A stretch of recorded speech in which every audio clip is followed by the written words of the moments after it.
Hello friends, कैसे हैं आप सब। उम्मीद है सब अच्छे होंगे। फ्रेंड्स, मेरा नाम डॉक्टर परवेज है। आप देख रहे हैं डॉक्टर मेडटेक। अगर आपको हमारा वीडियो पसंद आए तो प्लीज़ लाइक करें, शेयर करें। अगर हमारे चैनल पर नए हैं तो चैनल को सब्सक्राइब करें और बेल आइकन को दबाना न भूलें। तो फ्रेंड्स, आज का टॉपिक है कि अक्सर लोग पूछ लिया करते हैं जिन्होंने अभी कुछ दिन पहले ही सोलर पैनल लगाया है कि जो 1 महीना 2 महीने पहले हमारी जो सोलर पैनल की एफिशिएंसी थी अब वो नहीं है। जितना पहले काम करता था अब वो उतना काम नहीं करता। तो फ्रेंड्स, आज हम इसी टॉपिक पे बात करेंगे कि ऐसा क्यों है। तो फ्रेंड्स, इसको जानने के लिए सबसे पहले तो हमें ये जानना होगा कि सोलर पैनल बनता कैसे है। तो फ्रेंड्स, सोलर पैनल में 36 सेल, 60 सेल या 72 सेल के जो आते हैं उसमें ये सोलर पैनल 36 सेल से या 60 सेल या 72 सेल से मिल के बना होता है। और ये सेल आपस में सीरीज में जुड़े होते हैं, यानी प्लस का माइनस से, प्लस का माइनस से। तो मान लीजिए कि 72 सेल का एक पैनल है और एक सेल की 1 वोल्ट और 5 एम्पियर उसका वो करंट है। तो जब हम उसको सीरीज में जोड़ेंगे तो एक का प्लस दूसरे के प्लस से माइनस से जोड़ने पर 72 सेल है तो वो 72 वोल्ट हो जाएगा।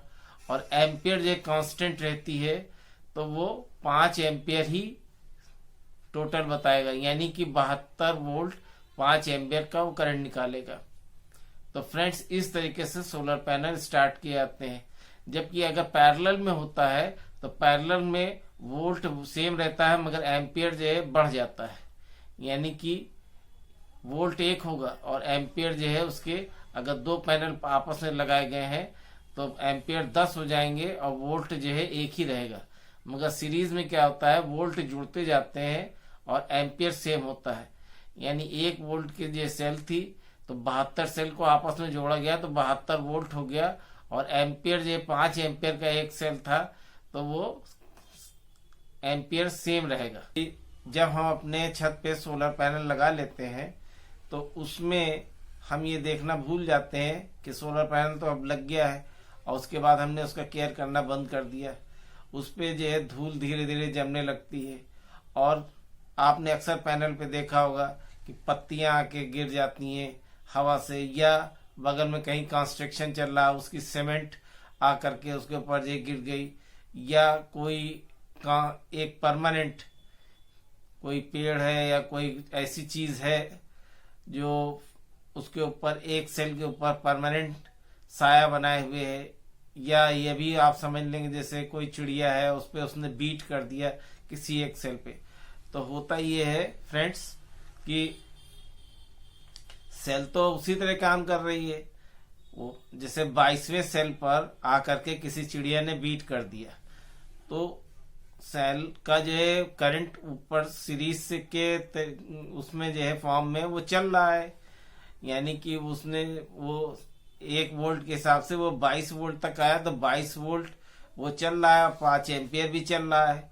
मगर आगे जिस सेल के ऊपर जो है बर्ड ने या चिड़िया ने बीट कर दिया है वो सेल जो है उसने या तो जो है 2 एम्पियर निकाल रहा है करंट या निकाल ही नहीं रहा है क्योंकि उसके ऊपर शेड पड़ गया। तो होता ये है कि वो उसको पीछे से तो करंट बराबर आ रहा है मगर आगे जो है वो सेल काम ही नहीं कर रहा है, इसलिए वो आगे बढ़ने ही नहीं देता है। इससे क्या होता है कि उसकी सेल की एफिशिएंसी जो है धीरे धीरे कम होने लगती है। और अगर आप सोलर पैनल के टेम्परेचर को चेक करेंगे तो सारे सेल के जितने भी उसमें पैनल पे जितने भी सेल्स हैं उनके टेम्परेचर नॉर्मल होंगे। मगर जहाँ पर कोई शेडो पड़ रहा है, परमानेंट शेडो पड़ रहा है, चाहे वो सीमेंट का हो या बीट का हो या गर्द का हो या कोई पत्ती का हो, जिस सेल पे परमानेंट शेडो पड़ रहा होगा वो जो है बहुत हीटअप हो रही होगी। और आगे चल करके वो ये होता है कि जब बहुत ज्यादा वो हीटअप होती है तो वो बर्न हो जाती है, जल जाता है। इसीलिए उसको जो है हॉट स्पॉट कहते हैं। ये आपको यूट्यूब पे कोई नहीं बताएगा कि सोलर पैनल पे हॉट स्पॉट किसको कहते हैं। हॉट स्पॉट इसी को कहते हैं जहाँ पे परमानेंट कोई किसी भी सेल पे कोई शेडो आ रहा हो, किसी भी चीज का शेडो आ रहा हो और उसको आपने साफ नहीं किया या क्लियर नहीं किया तो वो जो है उतना सेल का जो होता है वो गर्म होने लगता है, उसी को हॉट स्पॉट कहता है। और फिर आगे चल करके उस सेल की वजह से पूरा पैनल बर्न हो जाता है और जल जाता है। तो फ्रेंड्स, हमेशा सबसे पहला काम ये करना चाहिए कि सोलर पैनल जब आपने लगा दिया है तो उसको हर 15 दिन बाद उस पर पानी मारना चाहिए, उसको वाइपर से साफ करना चाहिए, जिससे आपकी इफिशियंसी बिल्कुल बरकरार रहे, वो सोलर पैनल लंबे समय तक चलता रहे। दूसरा ये कि उस पर किसी भी तरह की परमानेंट कोई भी शेडो नहीं पड़ना चाहिए, कोई परछाई नहीं पड़नी चाहिए, कोई उसके ऊपर बीट नहीं होना चाहिए, बिल्कुल साफ होना चाहिए।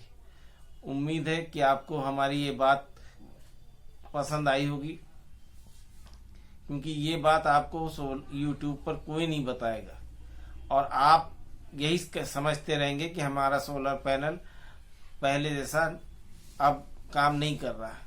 तो आप अपने सोलर पैनल को इस तरीके से केयर कर सकते हैं, उसकी साफ सफाई कर सकते हैं, उसको पानी दे सकते हैं, उसको चेक कर सकते हैं, और इससे उसकी लाइफ भी बढ़ेगी और आपको अच्छा करंट और अच्छा वोल्ट मिलेगा।